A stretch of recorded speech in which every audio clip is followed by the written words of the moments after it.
7일 최고위원 연석회의 발언입니다. 대한애국당은 김태우 수사관과 신재민 사무관을 지지하며 그들을 보호하는 데 최선을 다할 것. 지난 5일 토요일 2019년 첫 태극기 집회를 개최했습니다. 2018년에 의미 있는 마지막 100차 태극기 집회에 이어 신년 100일차 태극기 집회에도 많은 애국동지와 당원분들께서 참석해 주셨습니다. 2부 서청대 태극기 집회에도 많은 분들이 모여주셨습니다. 문재인 좌파 독재 정권의 끝이 보입니다. 대한애국당이 가장 먼저 좌파 독재 정권이라고 독재라는 표현을 사용하였습니다. 신재민 사무관과 김태우 수사관의 표현을 보더라도 대한민국은 이미 자유민주주의와 정의라는 단어를 사용할 수 없는 나라가 되었습니다. 해야 할 말을 못하고 불의를 불의라고 말 못하고 거짓을 거짓이라 말 못하는 나라는 자유가 없는 것입니다. 지금까지 우리가 자유민주주의는 공기와 같이 느끼지 못하고 살아왔습니다. 하지만 문재인 좌파 독재 정권이 들어온 이후에 자유민주주의와 정의가 얼마나 소중한지 느끼고 있습니다. 대한애국당은 용기 있는 양심의 소리를 내고 있는 김태우 수사관과 신재민 사무관의 발언을 지지합니다. 그들을 보호하는 데 최선을 다하겠습니다. 2019년은 진실과 정의를 결과물로 만들어내는 해가 될 것. 자유한국당이 어설픈 민간인 사찰 조사 관련 운영위원회 개의를 12월 31일 마지막 날에 했습니다. 이제 국민들이 민간인 사찰에 분노하고 문재인 정권의 부도덕적인 상황에 대한 폭로들이 나오고 있습니다. 그런데 이 상황에서 국회가 나서서 조국 수석이나 임종석 실장, 문재인 좌파 독재 정권에게 면죄부를 주었습니다. 큰 잘못입니다. 국회의 상임위원회는 아무런 법적 제재 조항이 없습니다. 법적으로 제재할 수 있는 상황이 없고 거짓말을 하거나 발언이 달라도 통제할 수 없습니다. 자유한국당이 도대체 전략은 있는지 궁금합니다. 문재인 좌파 독재 정권과 싸울 의지는 있는지 의심하게 하는 하루였습니다. 우리는 비겁한 모습을 보았습니다. 나경원 체제가 들어와서 독재 정권과 싸우려는 입장보다는 서로 윈하면서 나가겠다는 느낌이 들고 있습니다. 이번 운영위원회를 저는 0점이라고 평가 내렸습니다. 투쟁력 없는 정당과 국회의원으로는 악질적이고 무능한 좌파 독재 정권과 싸울 수 없습니다. 그래서 대한애국당이 만들어졌습니다. 대한애국당이 가는 길은 좌파 독재 정권과 정의의 이름으로 진실의 이름으로 싸우는 길입니다. 2018년이 진실과 정의를 찾기 위한 준비를 했던 해였다면 2019년은 진실과 정의를 결과물로 만들어내는 해가 될 것입니다. 좌파 독재 정권과 싸울 수 있는 토대를 대한애국당이 만들 것. 2019년 신년사에서 말씀드렸지만 대한애국당은 교섭단체를 가능한 빠르게 만들 것입니다. 교섭단체를 통해서 첫 번째는 대한민국 가치와 정체성을 지킬 것입니다. 자유한국당, 바른미래당과 대한애국당의 차이는 국가의 정체성과 헌법적 가치를 누가 더 철저하게 지키느냐의 차이입니다. 지금은 자유민주주의가 우리 옆에 있는 듯이 안보는 잘 지켜지고 있는 듯이 국민들이 믿고 있는데 그것이 아닙니다. 이념적으로 자유민주주의에 어울리지 않는 좌파 정권은 우리들의 생각과 다른 방향으로 갈 수가 있습니다. 국민들이 오히려 나라를 걱정해야 합니다. 2019년 새로운 교섭단체를 만드는 정당은 국가의 정체성과 헌법적 가치를 지키는 정당이 되어야 합니다.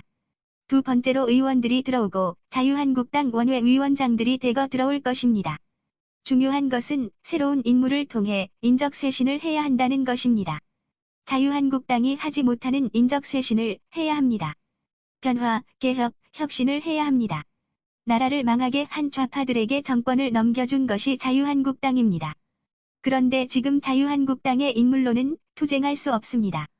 굉장히 엄중한 도덕성과 투쟁력 있는 새로운 인물을 정치권으로 모셔야 합니다. 좌파 독재 정권은 독재 국가를 운영하고 있습니다. 지금 대한민국의 보수 야당은 투쟁하지 않습니다. 2년 동안 국민들이 나서서 태극기를 들고 혹서기, 혹한기에 투쟁했습니다. 보수를 대변하는 정치인들은 투쟁의 현장에 나오지 않고 본인의 살 길만 찾고 있습니다. 여기에 국민들이 돌아선 것입니다. 특히 보수 우파 국민들은 기존의 정치인들에게 기대가 없습니다.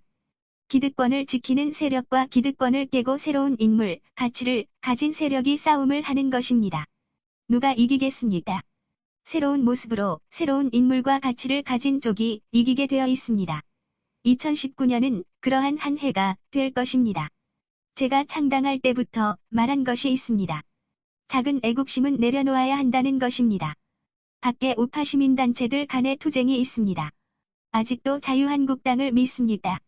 선거 때만 이용하고 국회 진출 후에 시민단체 목소리를 대변한 적이 있습니까?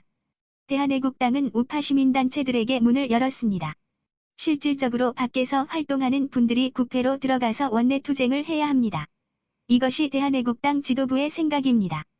시민단체에서 뜻을 가진 분들이 국회로 가서 좌파 독재 정권과 싸울 수 있는 토대를 대한애국당이 만들겠습니다. 이 토대를 바탕으로 원내 진출을 해서 새로운 대한민국 우파 정당을 만들어야 합니다. 새로운 가치와 이념을 가져야 합니다. 보수 정당이 이념이 있는 줄 알았는데 없습니다. 본인들의 자리만 있습니다. 확실한 보수 우파의 이념을 가지고 국민의 뜻을 섬길 수 있는 많은 인재들을 받을 것입니다. 그 인재들을 원내 진출시킬 의무가 있습니다. 이것이 2년간 100회 동안 한 주도 쉬지 않고 태극기 집회를 한 애국 국민들이 바라는 바입니다. 우리의 초심을 버려서는 안 될 것입니다. 탄핵 세력들은 자중하고 국민들을 더 생각해야. 반문연대 말이 나오다가 조용해졌습니다. 몇몇 사람들이 허위 사실을 말하고 있습니다. 한마디 드리겠습니다. 김무성은 그 입을 다물라. 도리가 아닌 것입니다. 대통령 탄핵을 주도했던 김무성, 유승민과 같은 사람은 이제 이 정치판에서 사라지는 것이 역사적 상황입니다. 탄핵소추 전 마지막 의총에서 저는 박근혜 대통령을 탄핵하면 좌파들에게 정권이 넘어가고 나라가 망한다며 이렇게 되면 탄핵소추에 찬성한 사람들이 책임을 져야 한다고 하였습니다. 이대로 되었습니다. 그들은 반기문을 중심으로 이원집정부제를 꿈꾸면서 그들을 지지를 했던 보수 우파 국민들을 배신하고 나갔습니다. 나갔다 들어와서 국민들을 더 분노하게 하고 있습니다. 가만히 있어도 국민들은 삶에 허덕이고 있습니다. 안보, 미래, 청년 문제에 대한 걱정이 있습니다. 인사참사부터 외교, 안보, 경제, 법치, 모든 것이 참사입니다. 이것의 근본에는 탄핵파들이 있습니다. 입을 가지고 떠든다고 말이 되지는 않습니다. 정당한 말을 해야 합니다. 대한애국당이 탄핵 실적에 대한 심판을 요구하고 그들을 처단해야 한다고 해서 그들은 따가울 것입니다. 그런데 대한민국 지금의 정치 역사는 김무성, 유승민, 홍준표가 아닙니다. 그들이 발버둥 칠수록 늪으로 빠지고 보수 우파 국민들을 분노하게 합니다. 그들은 자중하고 그들 스스로 국민들을 더 생각해야 합니다.